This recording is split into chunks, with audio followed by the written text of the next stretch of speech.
नमस्कार, मैं हूं पवन त्यागी।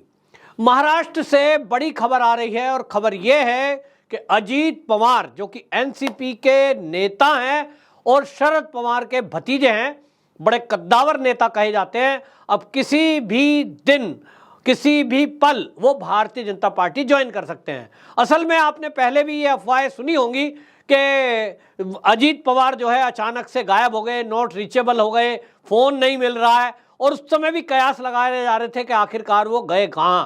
सूत्रों की माने तो वो उस समय देवेंद्र फडणवीस से मिलने गए थे, लेकिन बाद में आके उन्होंने कहा कि मैं तो किसी काम से था, मैं थोड़ी तबीयत ठीक नहीं थी। लेकिन अब इस पर एक और आगे की चर्चा है कि अब वो अमित शाह से मिलने के लिए दिल्ली रवाना हो चुके हैं, जिसमें भारतीय जनता पार्टी के महाराष्ट्र प्रांत के जो अध्यक्ष हैं चंद्रशेखर बावनकुले, वो भी उनके साथ हैं और एक जो है उसमें आशीष शेलार विधायक हैं, ये भी उनके साथ हैं।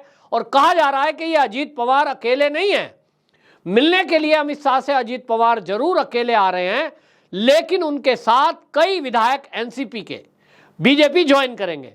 ये खेल पहले भी आपने देखा होगा, जब सरकार बनाने की कवायद हुई थी चुनाव के बाद, तो उस समय देवेंद्र फडणवीस को मुख्यमंत्री बनाया गया था और अजीत पवार ने दावा किया था कि मेरे पास इतने विधायक हैं, जिसमें शिवसेना के भी हैं और एनसीपी के भी हैं, कि मैं समर्थन दूंगा और मुख्यमंत्री आप बनो, उप मुख्यमंत्री मैं बनूंगा। उस समय वो दावा किया था, लेकिन शरद पवार की एक्टिव भूमिका के कारण वो जो दाव था वो फेल हो गया और ये सरकार कुछ ही घंटों की मेहमान रही और उसके बाद गिर गई, क्योंकि बहुमत सिद्ध नहीं हो पाया। उसके पहले ही ये सब चीजें पता लग गई कि भाई आंकड़े नहीं है, तो इस्तीफा देना पड़ा। अब ये सब हुआ, लेकिन अब जो दोबारा हो रहा है उसका मेन कारण इस समय यह है कि जबकि और अब की परिस्थितियां काफी परिवर्तित हो चुकी हैं। उस समय शिवसेना एक थी, उद्धव ठाकरे जी के पीछे थी, शिवसैनिका को लग रहा था कि भाई हमारी ही सरकार बन जाएगी, महाविकास अघाड़ी बन जाती है, और वो सारा जो सिनेरियो हुआ उस समय सबको लग रहा था कि उस समय जो है एक नई हम सरकार बनाएंगे, शिवसैनिक मुख्यमंत्री बनेगा, हिंदुत्व की बात होगी, पूरे महाराष्ट्र में हिंदुत्व का झंडा फहराएंगे और जो बाला साहब ठाकरे जी की विचारधारा थी उस विचारधारा को महाराष्ट्र के जन जन तक पहुंचाएंगे। लेकिन महाराष्ट्र के लोगों ने अपने आप को ठगा महसूस किया जब उन्होंने देखा कि उद्धव ठाकरे जी जब सरकार बनाने में आए तो उन्होंने कांग्रेस का भी सपोर्ट ले लिया, वही कांग्रेस जिसका विरोध करते करते बाला साहब ठाकरे जी हमारे बीच से चले गए, और इसलिए लोग निराश हुए।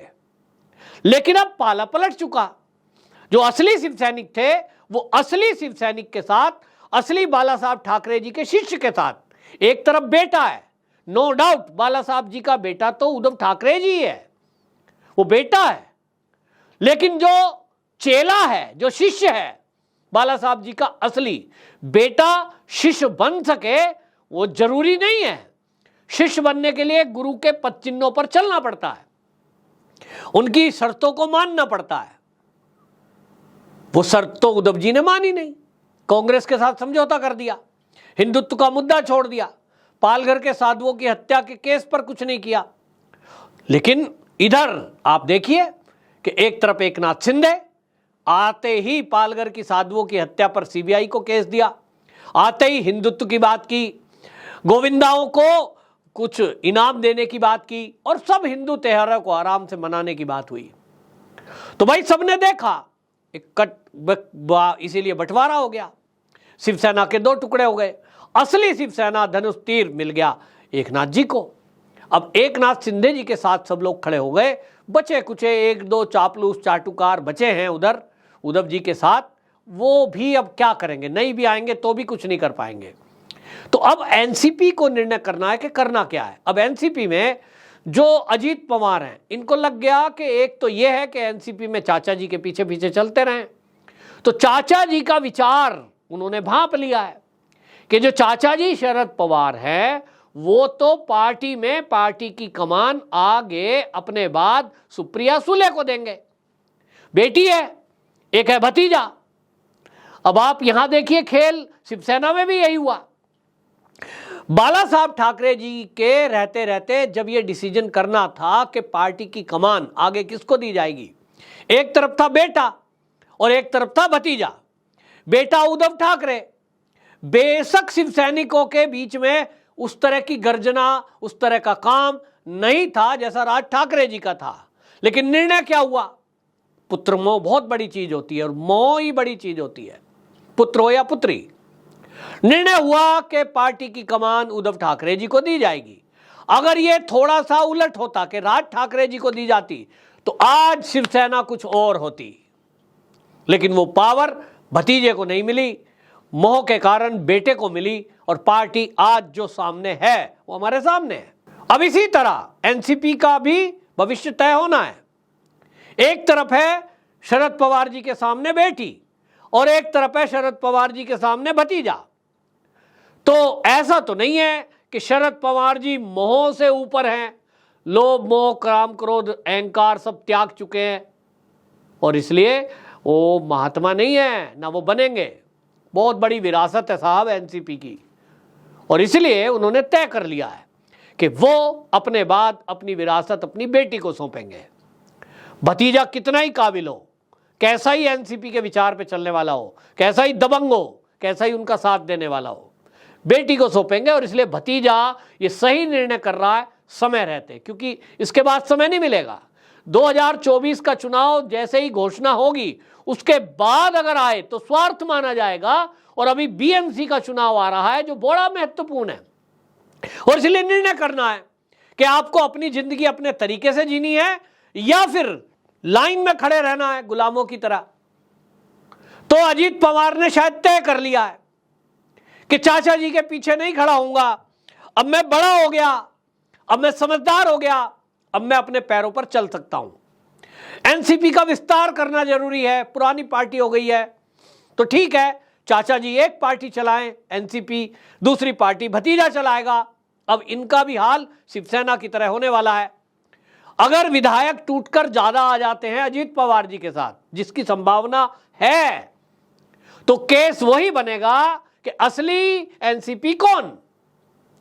तो अगर ये नंबर गेम में अजीत पवार इस बार बाजी मार जाते हैं तो यहां फिर वही केस होगा, मान्यता का केस होगा, सुप्रीम कोर्ट तक जाएगा, फिर ये चुनाव आयोग जाएगा और फिर हो ना हो संभावना इसकी ज्यादा है कि असली जो एनसीपी है वो कहीं अजीत पवार के पास ना आ जाए। पार्टी का निशान, पार्टी का नाम ना आए तो उनके दोनों हाथ में लड्डू, क्योंकि अगर नहीं मिला तो एक तरफ भाजपा का साथ है, भाजपा के साथ आने से केंद्रीय मंत्री बन सकते हैं, प्रदेश में उप मुख्यमंत्री बन सकते हैं, बड़ा कोई मंत्रालय मिल सकता है।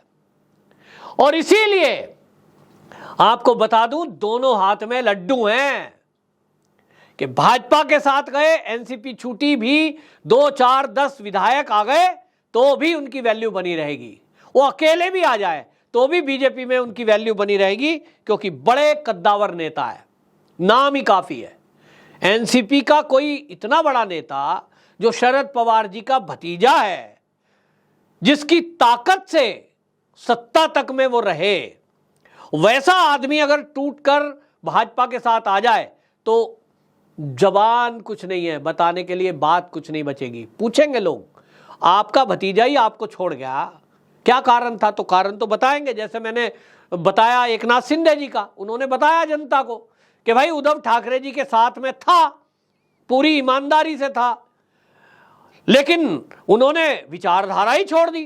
तो एनसीपी के ये अजीत पवार भी बताएंगे कि पार्टी की जो विचारधारा थी वो क्या थी, एनसीपी बनी क्यों थी। एनसीपी तो बनी इसलिए थी कि कांग्रेस से विरोध था, कांग्रेस के विरोध में, सोनिया के विरोध में शरद पवार जी अलग हुए, गाली देते देते कांग्रेस को अलग पार्टी बनाई और सत्ता का सुख भोगने का नंबर आया तो साथ मिल लिए।